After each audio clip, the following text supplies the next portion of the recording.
Oi, oi, galera, tudo bem com vocês?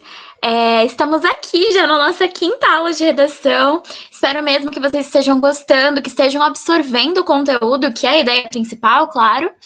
E é isso, gente. Vamos lá, mais um assunto, mais uma pauta hoje. E hoje eu vim trazer mais uma aula devolutiva para vocês, referente às correções passadas das redações. Um assunto que é muito importante e que eu venho observando uma dificuldade há algum tempo, mas eu esperei um pouquinho para pautar ele com vocês, porque eu sei que o mais importante, primeiro, antes de tudo, é começar a entender a construção do texto. Quando você entende a construção do texto, bora melhorar as coisinhas, bora ajustar uns detalhes, que isso é uma coisa assim, que não digo que é o de menos, mas é algo que a gente consegue ir fazendo aos pouquinhos, beleza? Então, vamos lá. A primeira pauta de hoje vai ser o que resolver na proposta de intervenção. Gente, as propostas de intervenções de vocês estão, assim, muito legais, estou muito feliz, estou vendo um resultado maravilhoso, vocês estão evoluindo. Peguem a primeira redação de vocês, comparem com a última, quem está fazendo, né, quem está exercitando, vai perceber uma diferença sim, viu? Eu mesma percebi, estou muito orgulhosa.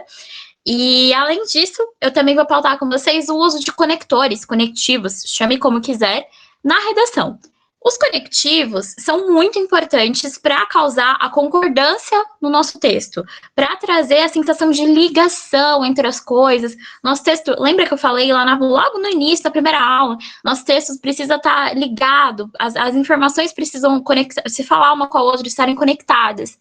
Então, o conectivo serve para isso. E é muito importante saber usar da forma correta. Muito importante frisar isso também, porque não adianta você só jogar um aleatório lá, um bonitão, com uma palavra difícil, e não ter sentido com aquele período do texto, tá bom? Então, a gente vai ver isso na aula de hoje. E é isso, gente. Qualquer dúvida já sabem, me chamem no WhatsApp, mandem mensagem lá no grupo. E, por favor, me falem o que estão achando da aula, beleza? Bora! Bom, primeira coisa que eu vou falar com vocês é o que eu devo resolver, o que se deve resolver exatamente da proposta de intervenção. Gente, o que a gente deve resolver na proposta de intervenção? A gente deve falar sobre o que você pautou ao longo do seu texto. Assim, como eu falei para vocês, eu esperei um tempinho para conversar com vocês sobre isso, para passar essa aula para vocês, porque é algo que é um detalhe, é uma coisa assim que eu queria que vocês aprendessem primeiro a construir um texto modelo Enem para depois ir ajustar isso. Mas eu vejo que vocês, assim, apesar de estarem evoluindo na proposta de intervenção, vocês comentam às vezes algumas coisas, e isso é normal, tá, gente? Vocês fazem, e eu fazia muito também até aprender. Vocês comentam algumas coisas, vocês resolvem algumas questões que vocês não explicaram isso ao longo do texto. Por exemplo, ao longo do texto eu falei sobre X. Aí chega lá na minha proposta de intervenção, eu vou resolver o G aqui, vou resolver o Y. Gente, não é assim. Na proposta de intervenção, você não pode resolver problemáticas que não tenham sido citadas na argumentação. Seu desenvolvimento textual, ele não tá ali só à toa, só para você jogar um monte de argumento, vou falar isso, aquilo, tá, pronto. Não é isso. Você precisa jogar argumentos lá que ocorram na realidade, que sejam visíveis para toda a população, como eu falei, tem que ser algo que seja uma notícia, ou até mesmo, né, de conhecimento público, de qualquer forma que seja, até mesmo através de filmes, como a gente falou nas alusões. E precisa o quê? Que você depois pegue tudo isso que você falou, todos esses argumentos, e resolva ele na proposta de intervenção. Não precisa também, né? Nossa, que nem eu falei para vocês. O Enem, ele não cobra que você faça aquela coisa, você é um ministro, entendeu? Não é isso. Mas você precisa dar uma proposta cabível, uma proposta o quê? Que seja real, né? Não adianta falar umas coisas absurdas também. Só que assim, você tem que resolver o que você falou ao longo do texto. Não resolveu algo que você não falou ao longo do texto, ou não resolveu nada, só falou lá uma frase bonita de final, o corretor vai entender que você não sabia do que você estava falando, e vai o quê? Sua nota lá na competência 5 vai cair, sua nota da competência 4, nota da competência 3, vai atingir muito a sua redação, beleza? Então, como eu coloquei aqui, né, para tudo que é citado ao longo do texto, você deve dar uma solução na proposta de intervenção. Gente, por favor, não se esqueça mais disso, tá? Eu esperei um pouquinho para falar isso com vocês, porque, como eu falei, queria que vocês entendessem o modelo, mas agora vocês vão consertar esses detalhezinhos, beleza? Então, bora lá. Aqui eu coloquei um exemplozinho, né? por exemplo, na redação de 2018, né, que caiu o uso indevido de dados do usuário na internet, a manipulação dos dados do usuário, né? Se numa redação dessa, por exemplo, eu fui lá e argumentei sobre redes sociais, falei, nossa, uma notícia, usei um dado estatístico, fiz uma alusão ali sobre os aplicativos de compra, nananã, e aí chegou lá na minha proposta de intervenção, eu vou dar uma solução completamente diferente, vou dar uma solução, como eu falei, né, X para algo que eu citei Y. E isso não vai ser considerado como algo coerente, coeso, tá? Então, assim, na intervenção, eu vou dar uma solução para conter essas questões apontadas por mim. Anotem isso, gravem isso na mente de vocês, porque nas próximas redações eu vou começar a cobrar mais em cima disso aqui, tá bom? E é isso, galera. Qualquer dúvida, me perguntem, mas foquem. Foquem nessa questão aqui, que a redação de vocês só vai melhorar, melhorar e melhorar. Bora! Bom, em caso de dúvida, o que a gente faz, prof? Tá, eu coloquei ali, eu respondi, eu fui lá, achei uma resposta para o que eu coloquei no meu desenvolvimento, tá certo, tá? Não citei nada à toa, fui lá resolver a questão, mas ainda estou em dúvida. O que eu faço? Bom, separei aqui 3 perguntinhas para vocês se fazerem, no caso de alguma dúvida, se está sendo coerente o que você está colocando no seu texto, se você vai conseguir resolver aquilo na proposta de intervenção. E é isso. São 3 dúvidas para refletir, parar e pensar antes de colocar qualquer argumento lá que depois você vai se perder com ele. Pensa, eu consigo resolver os fatos que eu estou mencionando? Consigo resolver uma questão lá que eu coloquei, né, um trecho super bonito, tal, que escrevi umas coisas bem bonitas, mas aí depois lá na proposta de intervenção eu vou saber colocar o que fazer com aquilo? Na verdade, assim, gente, dá para resolver basicamente tudo na vida, né? A gente que acaba complicando o mundo, né? O governo, tudo, a gente complica demais, as coisas são complicadas e às vezes nem são complicadas, né? Enfim. Mas eu falo isso assim nessa questão de você saber o que você está argumentando, você ter uma noção das coisas que você está falando para não sair nada à toa, para você não gastar linha à toa. Vou ser bem sincera, gastar linha. Porque pensa, você tem 30 linhas para escrever um texto ali que vai valer de 0 a 1000. Então, uma linha que você colocar ali com uma informação nada a ver, que você não vai conseguir responder ela, não vai conseguir resolver ela na intervenção, não vale a pena. Uma linha gasta à toa. Segunda perguntinha, essa solução que eu estou apontando é viável em relação à realidade? Aquilo que eu falei para vocês, sejam reais. Não precisa ser o próprio ministro, o próprio governador do estado, não precisa, tá? Mas você precisa ser coerente, você precisa ser realista. Não pode colocar lá, sei lá, uma coisa completamente absurda que não dá, né? E 3. Se ainda assim houver dúvidas, pense se você vê aquela proposta aparecendo no jornal. Sabe, por exemplo, a gente vê uma notícia de que a polícia fez tal movimento para melhorar tal coisa, ou a população se juntou para criar um abaixo-assinado para resolver tal coisa. Sabe assim, essas notícias que a gente vê acontecendo, que são a realidade, sabe? A comunidade inventou um tipo de aula ali que você pode dar, ajudar as pessoas, enfim, coisas reais. Isso ajuda muito, pensar em jornal, o que eu já vi no jornal que pode me ajudar tanto a argumentar quanto a resolver alguma coisa ali. Enfim, vai te ajudar a se situar melhor, beleza? Bora lá. Bom, agora eu trouxe aqui, a gente entra para a segunda parte da aula, que é sobre os conectivos, né? Conectivos para turbinar a sua redação, para trazer um sentido melhor. Antes de tudo, eu coloquei aqui uma introduçãozinha, né, do que é conectivo. Eu acredito que vocês, a grande maioria saiba, mas se não sabe ainda, vamos aqui entender.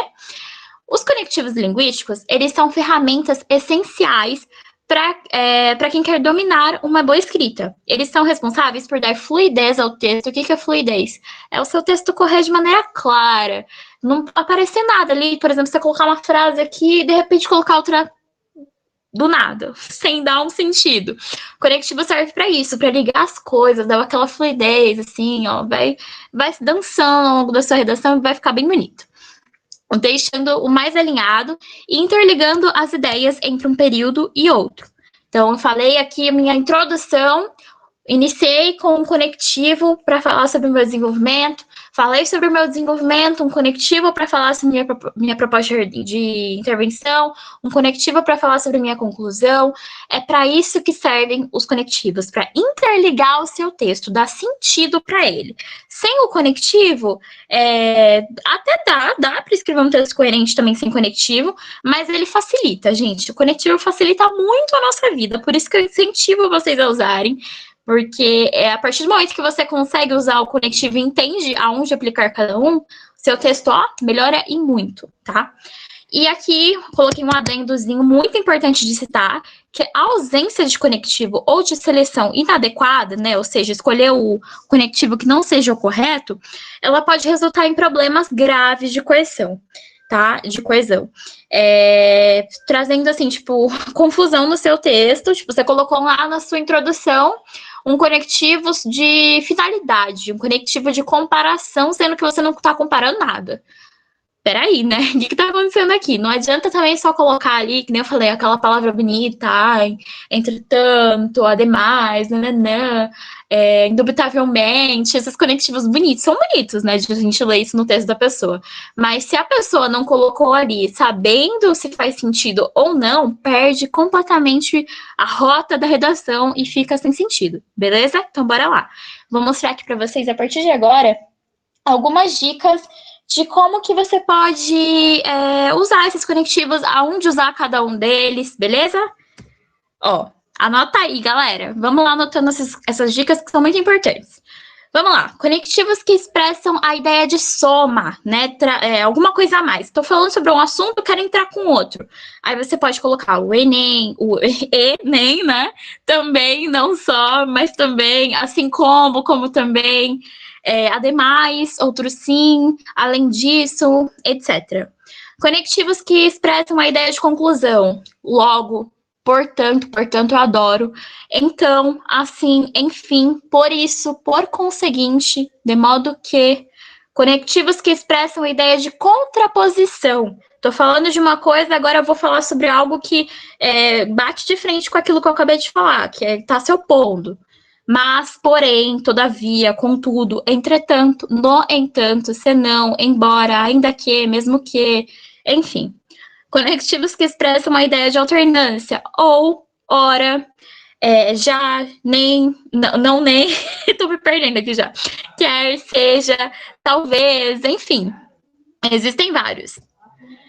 Conectivos que expressam a ideia de comparação, mais que, menos que, tão quanto, tão como, tanto quanto, tão como, tal qual, da mesma forma, da mesma maneira. Conectivos que expressam a ideia justificativa, pois, porque, porquanto. Muito legal esse aqui, gente, justificativa, não se esqueçam. Joguei um argumento, quero, sei lá, falar sobre uma alusão em cima daquilo, pode usar justificativa, você pode usar conformidade. Ó, então, assim, a gente vê que existe uma infinidade, né? Coloquei aqui para vocês todos e anotem eles. Conectivos que expressam a ideia de conformidade. Com o pensamento expresso, conforme, segundo, consoante, de acordo com. Conectivos que expressam a ideia de condução. Se, caso, desde que, contanto que, excesso que, salvo se, a menos que, a não ser que. Conectivos que expressam a ideia de proporção. À medida que, a proporção de que, ao passo de que, quanto mais, quanto menos, etc. Conectivos que expressam a ideia de finalidade, a fim de que, para que, com o fim de que. Gente, isso aqui, ó, muito importante. A proposta de intervenção, ela colocou uma ideia de proposta de intervenção, lembra daquele a fim de que eu falei, você está fazendo tal coisa para quê? Aí você entra com esse conectivo, vai, dá sentido. Conectivos que expressam a ideia de consequência. Tal que, tanto, tamanho, de forma que, de modo que, de sorte que. Conectivos que expressam a ideia de dúvida, talvez, porventura, provavelmente, possivelmente, que isso aqui eu nunca usei, gente, eu acho bem diferente. Conectivos que expressam a ideia de afirmação, por certo, sim, certamente, realmente, seguramente, efetivamente, inconstavelmente, com certeza, sem dúvida. Vamos lá. O último, gente, juro. Conectivos que expressam ideia de negação, né? Ó, tão pouco, de modo que, em hipótese alguma, jamais. Conectivos que expressam a ideia de explicitação. Isto não significa que, por outras palavras, isto, por exemplo, conectivos que expressam a ideia de sequência, primeiramente, para começar, em primeiro lugar. Eu vi que muita gente usa esse, em primeiro lugar, em segundo lugar, muito legal, eu gosto bastante. Mas não se esqueçam, gente, se você usou em primeiro lugar para iniciar seu primeiro parágrafo de argumento, usa o em segundo lugar para iniciar o segundo parágrafo, tá? Porque senão vai ficar meio confuso. Você usar em primeiro lugar e depois você colocar sei lá, um conectivo ali completamente diferente e não vai dar ideia de sequência que esse conectivo tem ideia de dar, beleza? Conectivos que expressam a ideia de reformulação em outras palavras, precisamente, ou melhor, dito de outro modo. Conectivos que expressam ideias de resumo, em síntese, em suma, em resumo. Esses conectivos são muito legais para a gente terminar o texto também para a hora da conclusão. E é isso, galera. Vamos terminar aqui com essa tela branca. Meu Deus do céu, respirem um pouco, que eu sei que eu falei bastante. Espero que vocês tenham gostado dessa aula. Vou voltar aqui, senão não ficar branco. Espero que vocês tenham gostado da nossa aula, que vocês tenham entendido toda a situação, toda a matéria, tá? E assim, gente, tirem dúvidas comigo, como eu sempre deixo livre para vocês tirarem, tá? Principalmente de quarta-feira, que é o dia da nossa aula. Eu sei que não é todo mundo que consegue ver na quarta, mas assim que puder ver, também me manda, beleza? E eu tô aqui para ajudar vocês. Vamos lá, que ó, vocês estão evoluindo. Tô muito feliz. E vamos atrás desses 800, vamos atrás desses 700, do 1000. Vamos atrás das notas legais. Vamos conseguir evoluir, tá bom? E é isso, gente. Bons estudos, tudo de bom para vocês. Até a próxima aula.